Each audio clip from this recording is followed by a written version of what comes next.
Every morning the world starts quietly, one soft light at a time. Homes flicker awake, shops open. People take those first small steps into a brand new day. And in all of that ordinary movement, there's something kind of extraordinary. A moment worth noticing, a spark you feel before you even name it. Sometimes it's quiet, sometimes it's small, but kindness shows up right on time. And every morning we choose to show up with you so we can look for that spark together. Good morning. I'm Matt Roof, the Uncommon Kindness Guy, and this is Kindness Rising. Let's rise together.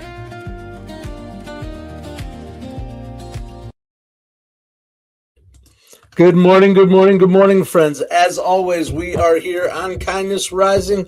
Welcome in to the show today. Let me ask you something. How long does it take to form a first impression? A second, maybe less. We see a person, the clothes they're wearing, the car they're driving, the neighborhood they're from, maybe the way they talk, and before they've spoken just a few words, we're already starting to write their story. Today, we're talking about a moment in American history that looked like it was about fashion, but it really wasn't. It was about identity, belonging, fear, and what happens when people stop seeing human beings and start seeing stereotypes. Let's rise above the noise today. Good morning, everyone. Jess, I am glad you're here. First one in this morning to Kindness Rising, where we get up and get after it, just like we do every single day. I am so glad you're here. And Sully, here we go. Sully is here too. Welcome in. We're going to talk about some stuff that went down. Out in LA in the 40s. We're going to be talking about a who in the world. We're going to talk about what happened, been happening, and a big one happened just yesterday. Kathleen, welcome. Big one that happened yesterday with the firing of Scott Pelley at 60 Minutes. Oh boy. Legacy media is changing for sure. That was a big one. Scott Pelley out at CBS. We'll talk a little bit deeper as we get going. Don't forget to get involved in the chat out there. That's what we're doing today. We're going to start with a conversation about being human and how quickly we categorize people. Not necessarily because we're bad people, but because we love our little shortcuts, our labels, grouping people together, predicting. It's a really efficient way for our brain to understand things. But it's vital that we remember that people aren't categories. We aren't headlines. We aren't stereotypes. We aren't what we wear. We aren't what we listen to. We are, though, our stories, our complete and our complicated stories, like the facets of a diamond. That's what I say. Absolutely. We contain multitudes. I know you guys know that. Our messy stories are beautiful stories.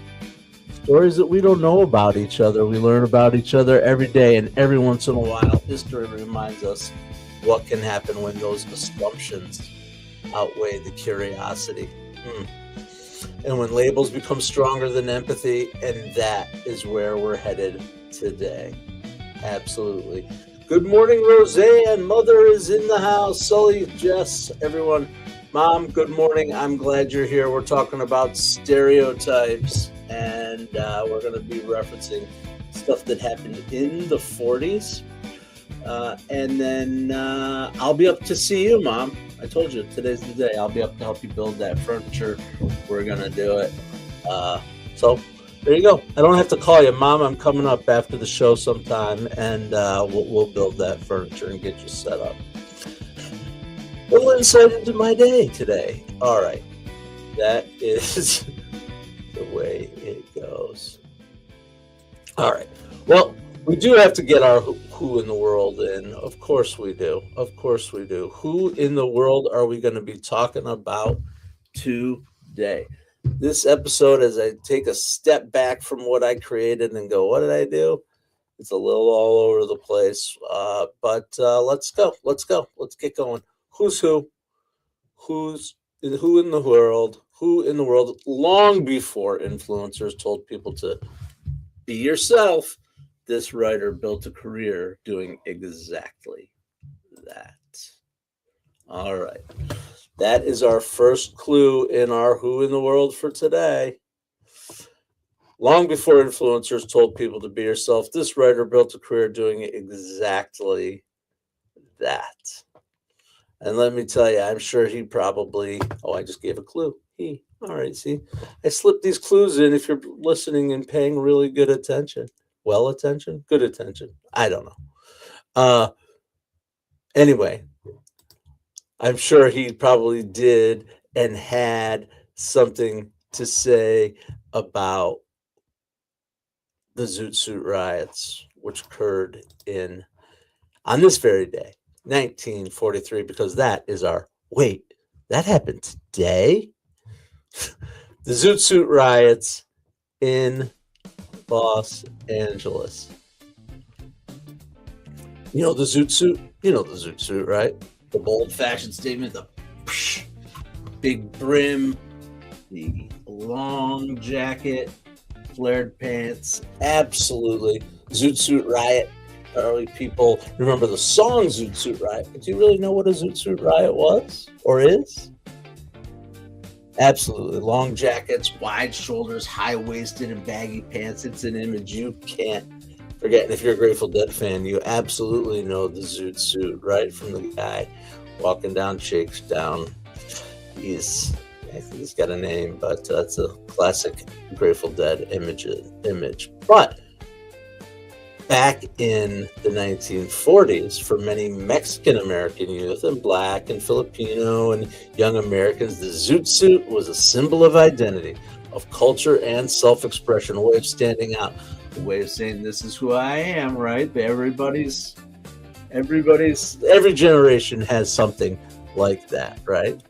But remember, America was in the middle of World War II and resources were rationed, communities were under stress, racial tensions were simmering right underneath all of it.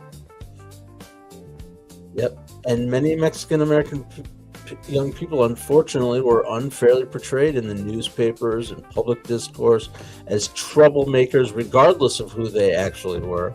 The Zoot Suit itself became associated with those stereotypes and fears, and absolutely led to unfortunate violence on this day.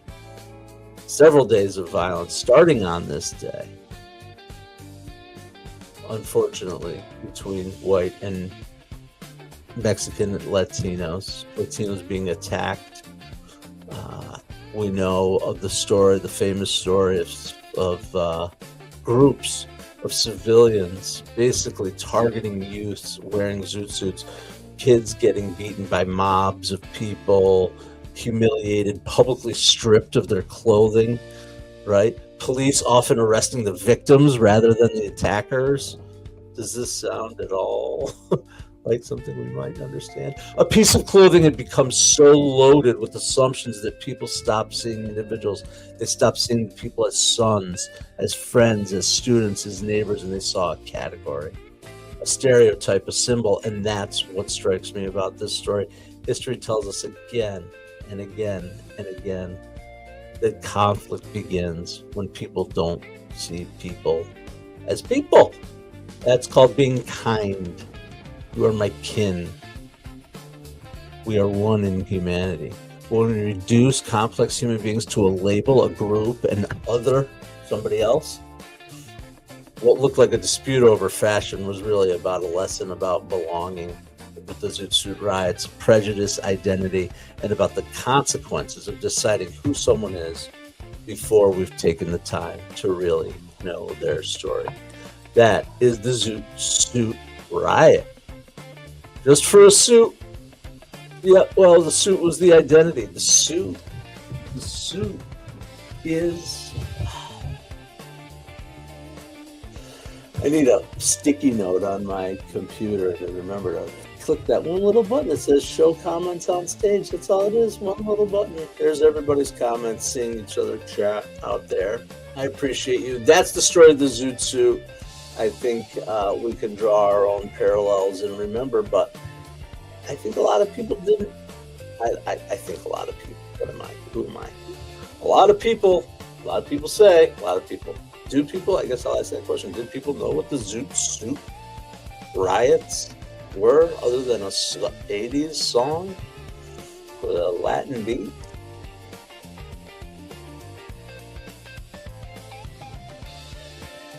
All right.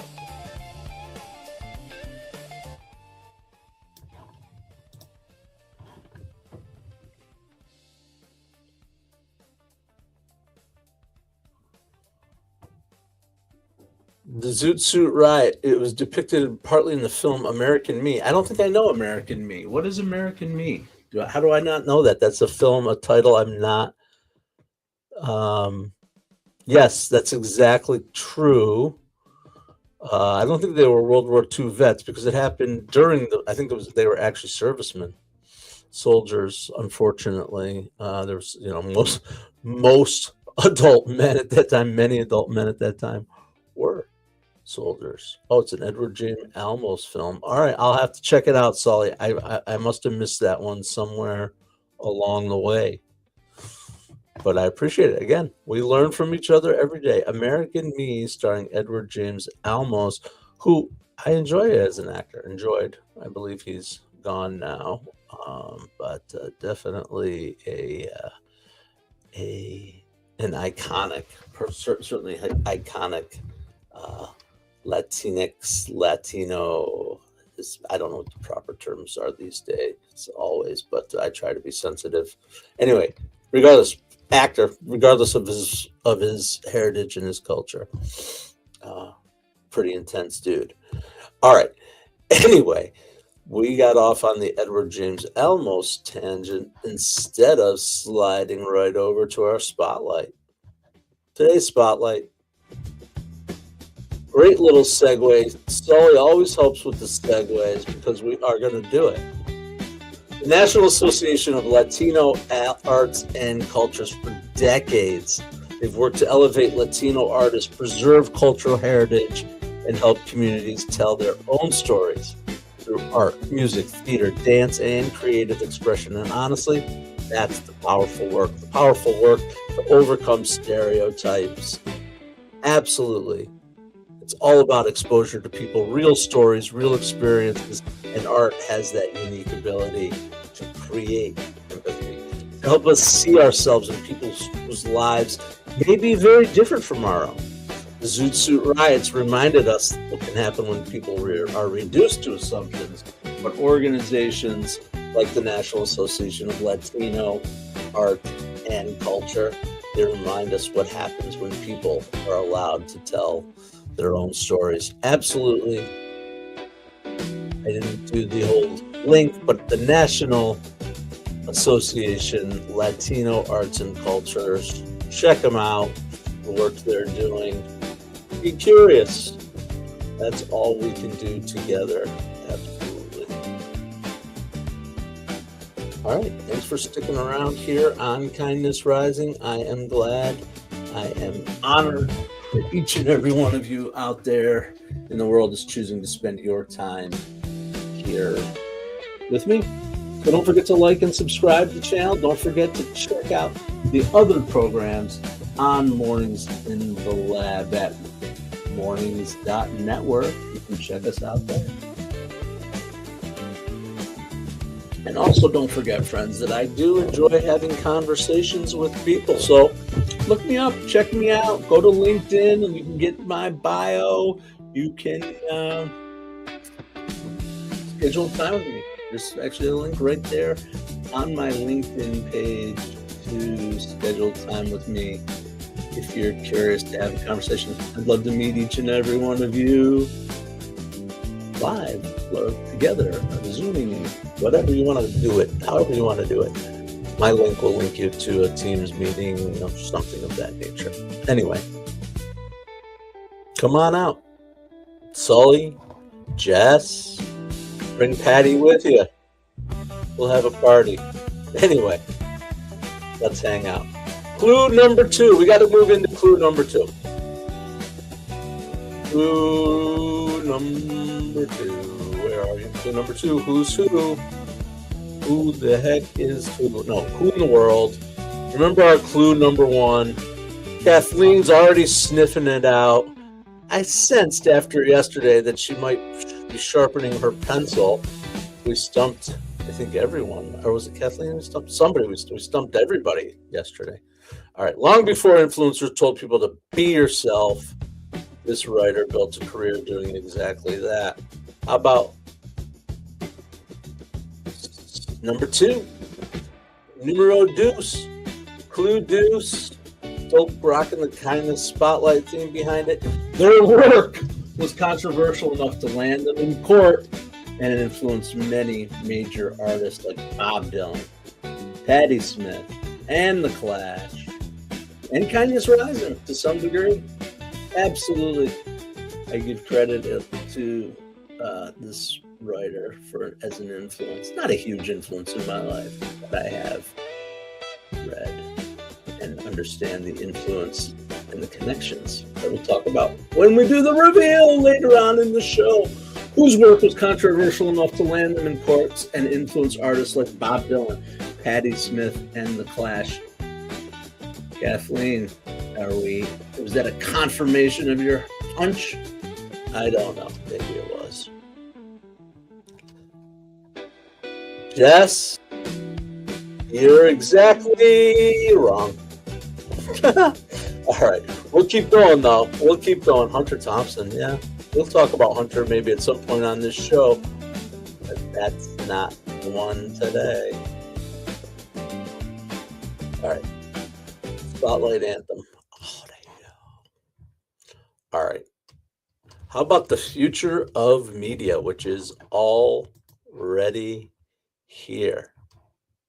Woody Guthrie, Arlo Guthrie. Oh, good guesses all around.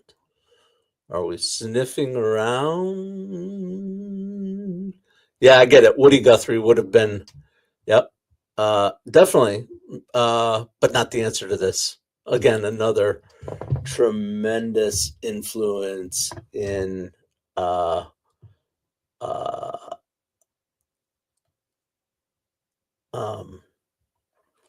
on some of those artists, for sure. Dylan, we know that. But we'll talk more about that later.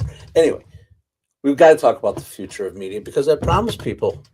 Have you seen them? Have you seen the headlines coming out of CBS this week? Man, they are blowing through that place with a torch. No kidding. And the big one, Scott Pelley publicly challenged CBS leadership amongst that overhaul. And guess what happened to him? Barry Weiss, Tim, Tom, I don't care about who their names are, Nick Bilton. These are the people who are making this change that are reflecting the growing tensions about how America's most respected legacy news brands are evolving in this rapidly changing media and political landscape. Sure, we can frame it as newsroom drama if we want, but what we're witnessing isn't just conflict between personalities. It's the result of the collision of media eras. For 50 years plus, media has worked like this. A small number of organizations create content, the audience consumes it, the network controls the distribution, and the station controls the airtime. But today, the audience is the media. Me, creator. Smartphone can I'm not on a smartphone, but a smartphone can reach more people than many local television stations ever could dream of. A podcast can become more influential than a syndicated talk show. So here's the thing. The gatekeepers, they haven't disappeared. A LinkedIn live stream can create deeper trust than a polished 30-second commercial. The gatekeepers, they're still there, but the gates are gone. The future isn't traditional media, it's social media. It isn't social media. It isn't even really creator media to me. Yeah, a little confirmation bias in this for me, a little bit of supporting my own assertions, but it's true. We're watching it happen right here. The future is live media. Human beings want to interact. We want to interact with each other. We want presence, conversation, authenticity, participation, all these things. And that's why live streaming is growing. The reason why podcasts continue to evolve, shifting more into live streaming. And the reason why we're here and why communities matter. This is the media now. But here's the thing. A lot of people are thinking that AI is going to replace this media, but they're replacing it. But I think if we're smart and we are focused on it, we don't lose our sights. AI can simply amplify. It can help us create the content and organize the ideas and repurpose information, right? But it cannot replace the human perspective. That's why where we're living is where we're living right now. That's why what I'm building is where we're living. I don't even remember what the heck. I had a great way of saying it. But that's what we're building. We're building at the intersection of AI and human, and that will always be part of what we are at Kindness Rising. Recognizing, right, that's where we live as humans. We live at that intersection. It's no longer this or that. It just is the intersection. It's what we're doing at Mornings in the Lab. It's not about the death of media, the death of legacy media. It's about the evolution of media. And whether you're a broadcaster, an entrepreneur, a consultant, coach, founder, or a creator, the question isn't whether media is changing. The question is, how are you changing with it? Remember, we used to say, what's on TV tonight? Now we're asking, who's live? Who's live right now? Very different businesses. Very different businesses. That's what we're building here at the Mornings in the Lab Network. All right. You know, I always got to sneak my commercial in. It's not even sneaking. It's just blatantly there. No, it is. It's just because we believe so strongly at Mornings in the Lab with Keith and John and Cheryl and Adam and Sarah. I mean, all of us, we're proving our belief and our hypothesis. Absolutely, that the future of media is live right here on the Mornings in the Lab Live Network. All right. How about clue number 3? How are we doing? We've had some really, really good guesses. F. Scott Fitzgerald. Mom, nope. Nope, not F. Scott Fitzgerald. Not F. Scott Fitzgerald. Not Woody Guthrie. I love this. This is great. All right. The third clue is going to give it away 100%. I always like to just kind of hand it to you at that point. Long before influencers told people to be yourself, this writer built a career doing exactly that. Definitely the people who you mentioned, Hunter Thompson, Woody Guthrie, F. Scott Fitzgerald, absolutely. Their work was controversial enough to land them in court and influence Bob Dylan, Patti Smith, and The Clash. And here it is, the one that I know is going to clinch it for all of you. Not that. Oh, life. I did it again, guys. I added the wrong image again. Idiot. There you go. His most famous poem begins with the words, I saw the best minds of my generation. Howl, if you know his name, we'll get to the reveal. Celebrating the birthday of someone who howled in the 40s and 50s. Anyway, let's get to the kindness compass while you think about the howler.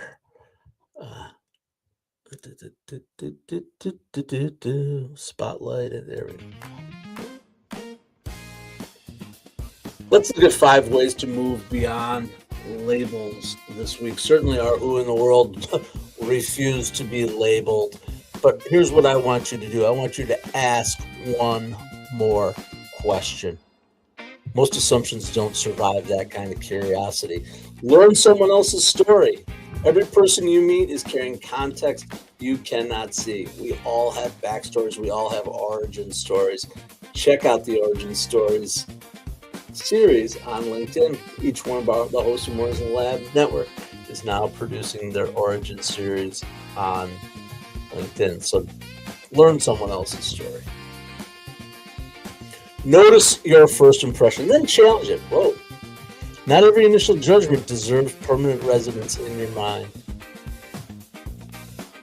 Why don't you spend some time outside your usual circles? Different experiences build empathy, and different people expand perspective. Absolutely. Go out there and find a group of people who aren't necessarily the same as you and spend some time with them.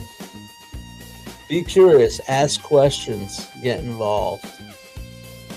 One way to get involved is by helping. That's the way you learn, by getting involved and actually taking the action to help someone or group. You learn about their perspective and you build that empathy. Lastly, please replace your judgment with wonder. Instead of asking, what's wrong with that person? Try asking, I wonder what brought them there. Small shift, huge change. Not what's wrong with them. I wonder how they got there. That is your kindness compass for today. Thank you. All right. I haven't looked in the comments for a while. Anybody?